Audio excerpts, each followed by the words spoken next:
The Bracero Program. This video is made possible by the California Department of Education as part of the Content, Literacy, Inquiry, and Citizenship Project, which provides professional learning and resources to help educators and school administrators successfully implement California's History Social Science Framework.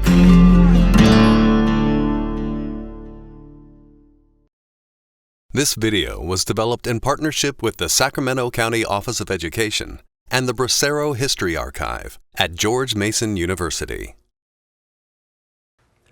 Welcome to this brief overview of the Bracero Program and its connections to California's History Social Science Standards and Framework. I'm Frank Peasy from the Sacramento County Office of Education, and it's my pleasure to share some ideas that will help you decide when and how to teach this important topic to your students. The Bracero Program is addressed in California's framework in the 4th and 11th grades. In addition, this presentation will assist you in developing your students' inquiry-based critical thinking skills while promoting engaged and knowledgeable citizenry in history and related social sciences. Let's begin with a brief overview of the Bracero Program. Between the years of 1942 and 1964, an agreement was established between the American and Mexican governments, which brought millions of Mexican laborers to the United States to work mainly in agriculture. This agreement, known as the Bracero Program, enabled Mexican workers to sign short-term contracts to harvest crops and perform other manual labor jobs in the U.S. Originally, the rationale was to have the Braceros fill the gap left by American workers who were serving in World War II. It's important to note that the Spanish word bracero translates to a person who does manual labor. During this time in history, Mexico was experiencing high unemployment rates and poverty due partly to an extreme drought.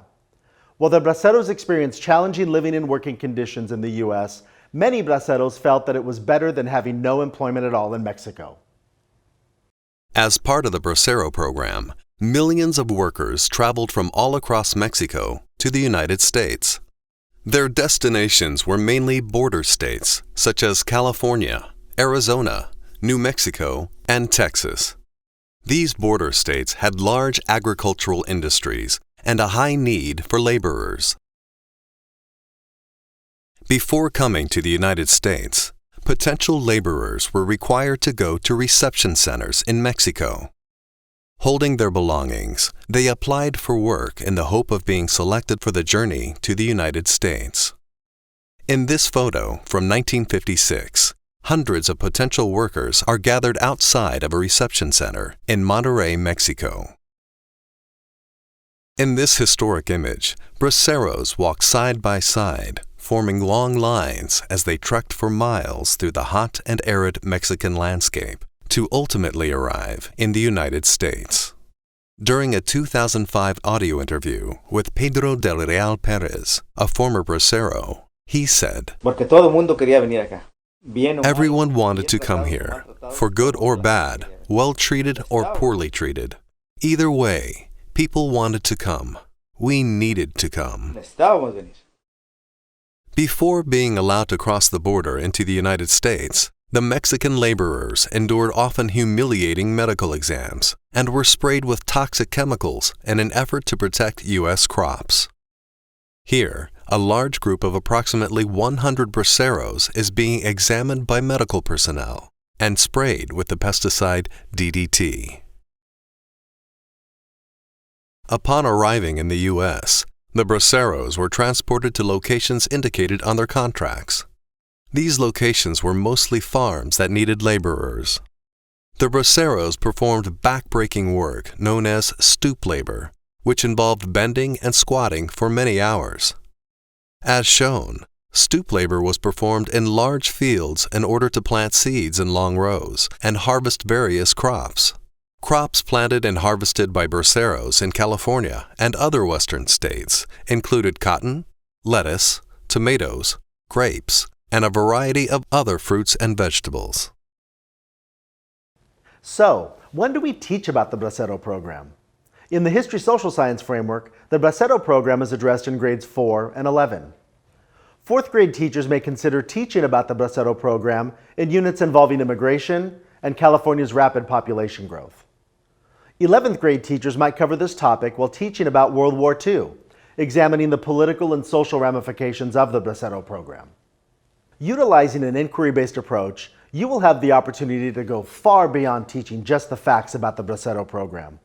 Students may choose to investigate the topic through a number of different lenses, including history, economics, geography, politics, and social perspectives.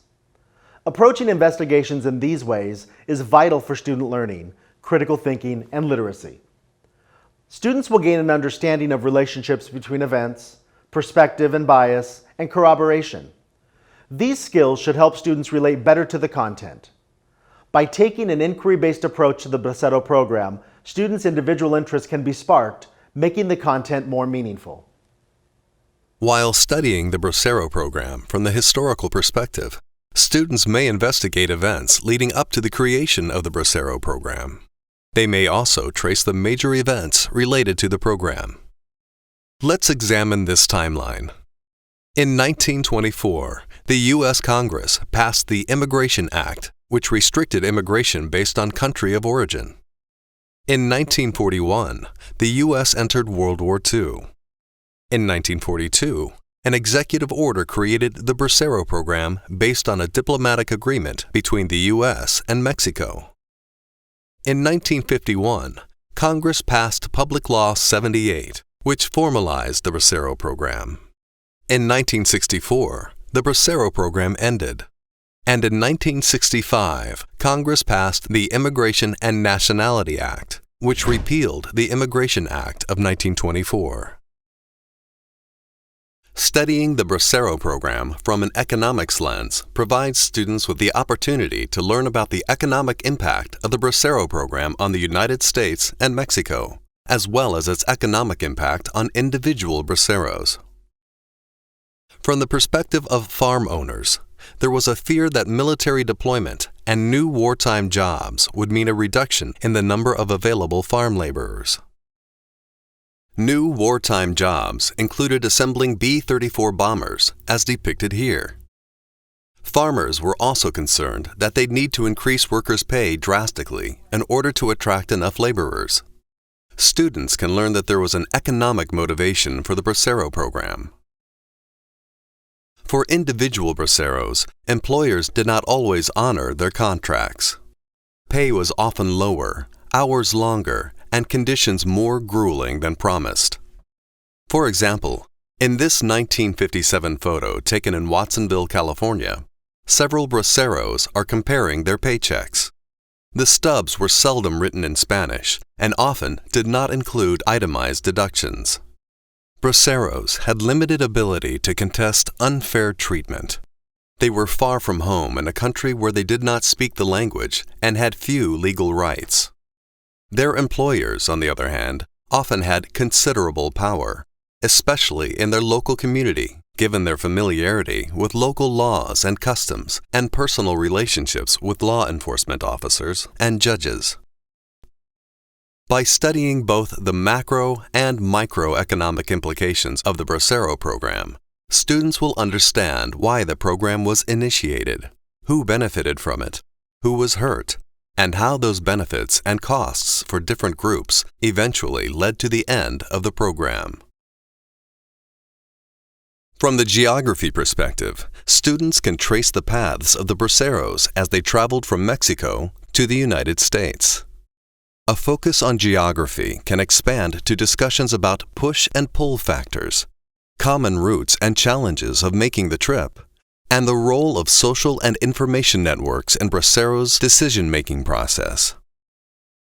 Students can also investigate how American attitudes toward braceros might have varied in different parts of the country. Useful primary sources can include maps, personal narratives, photographs, and archival videos such as these, which depict workers loading their boxes, bags, and luggage onto a bus as they prepare to travel to their designated destination. Students can also study the Bracero Program through a political lens. They can examine the political motivations of the United States and Mexico. They can also learn about the policies enacted to support the program and the political efforts to promote the Bracero Program to each country's citizens. Instruction may include the political, economic, and social impacts of the program during and after World War II, and the reasons why individual braceros chose to participate. In this historical video, a representative from the Mexican government is speaking with a large group of prospective braceros about the promise of working in the United States. To make the Bracero program more relatable to students' lives, they should also learn about it through a social lens. For example, they may examine the living and working conditions of the braceros, any discrimination they may have faced, and the efforts to improve the lives of braceros. An example of the braceros' living conditions can be found in these photos from a California bracero camp in 1956. Workers endured cramped living quarters, including double-decker canvas beds in a shed-like building and substandard showers that piped in cold water.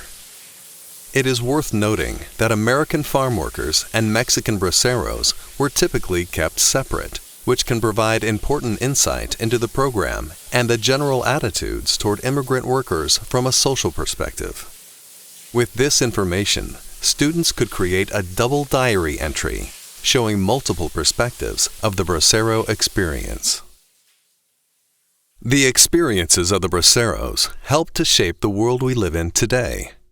To ensure that students have the most relevant experience possible, a comprehensive inquiry of the Bracero program should focus on a compelling question, such as, what would it be like to be a person who participated in the Bracero program?